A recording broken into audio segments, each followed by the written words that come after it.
Hi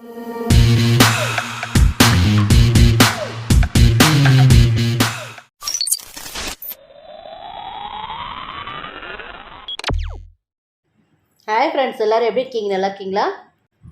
subscribe பண்ணுங்கள் friends. பக்கத்தில் இருக்க பெல் ஐக்கானை கிளிக் பண்ணுங்கள். பாவக்காய் சிப்ஸு எப்படி செய்யலான்னு பார்க்கலாம். இப்போ பாவக்காய் எடுத்துகிட்டு ரவுண்டாக கட் பண்ணிவிட்டு உள்ள சீட்ஸை ரிமூவ் பண்ணிவிட்டு பவுலில் சேர்த்துக்கலாம். பாவக்காய் சேர்த்ததுக்கப்புறம் 1/4 டீஸ்பூன் மஞ்சள் பொடியும் கொஞ்சமாக உப்பும் 2 ஸ்பூன் போல் தயிர் சேர்த்து நல்லா பிசைஞ்சுக்கலாம்.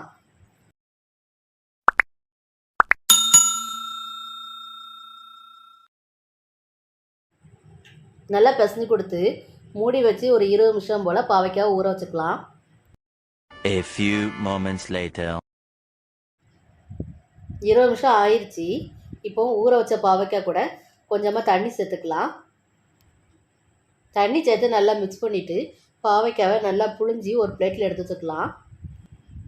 இப்படி நம்ம புழிஞ்சி எடுக்கிறதுனால அந்த பாவக்காயோட கசப்பு தன்மை இருக்காது. கொஞ்சம் கூட தண்ணி இல்லாமல் நல்லா வடித்து எடுத்துக்கோங்க.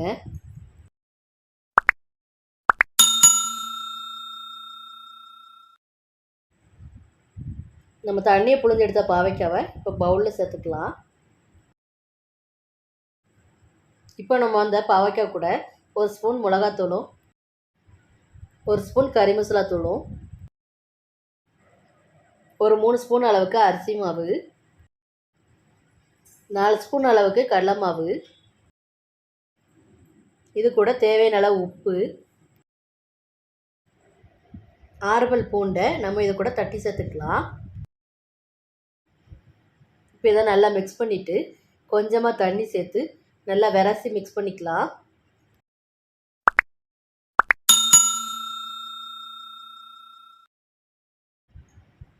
மசாலா எல்லாம் பாவக்காயில் பிடிக்கிற மாதிரி விரசி கொடுத்ததுக்கப்புறம் ஒரு 10 நிமிஷம் மூடி வச்சு ஊற வச்சுக்கலாம்.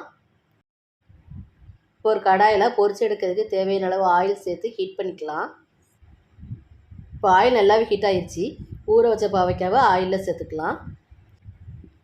பொரிக்கிறதுக்கு நம்ம சேர்த்துருக்க ஆயிலுக்கு தக்கன பாவக்காவை சேர்த்துக்கலாம். இந்த பாவக்காய் சிப்ஸு துளி அளவு கூட கசப்பு இருக்காது. ஸ்நாக்ஸாக கூட நம்ம எடுத்து சாப்பிட்லாம். அந்த அளவுக்கு இருக்கும் இதோட டேஸ்ட்டு. கிறிஸ்பியாக மொறு மொறுன்னு. இப்போ எல்லா சைடும் பாவக்காய் நல்லா வெந்து கிறிஸ்பியாக வரட்டும். அதுக்காக நம்ம நல்லா திருப்பி கொடுத்துக்கலாம். ஸ்நாக்ஸாக மட்டும் இல்லாமல் இந்த பாவக்காய் சிப்ஸை சாப்பாடுக்கு சைடிஷாக வச்சு சாப்பிட்டாலும் செம்ம டேஸ்ட்டாக இருக்கும். மொறு மொறுன்னு இந்த மாதிரி பாவக்காய் சிப்ஸ் நீங்கள் செஞ்சு கொடுத்தீங்கன்னா பாவக்காய் சாப்பிடாத குழந்தைய கூட இதை விரும்பி சாப்பிடுவாங்க. துளி அளவு கூட கசப்பு இருக்காது. நல்லா கலர் சேஞ்ச் ஆகி நல்லா கிறிஸ்பியாக வந்துடுச்சு. இப்போ ஆயிலை வடிச்சிட்டு எடுத்துக்கலாம். ஃப்ரெண்ட்ஸ், லைக் பண்ணுங்கள், கமெண்ட் பண்ணுங்கள், ஷேர் பண்ணுங்கள். மறக்காமல் சப்ஸ்கிரைப் பண்ணுங்கள். பக்கத்தில் இருக்க பெல் ஐக்கானை கிளிக் பண்ணுங்கள். தொடர்ந்து சப்போர்ட் பண்ணுங்கள் ஃப்ரெண்ட்ஸ்.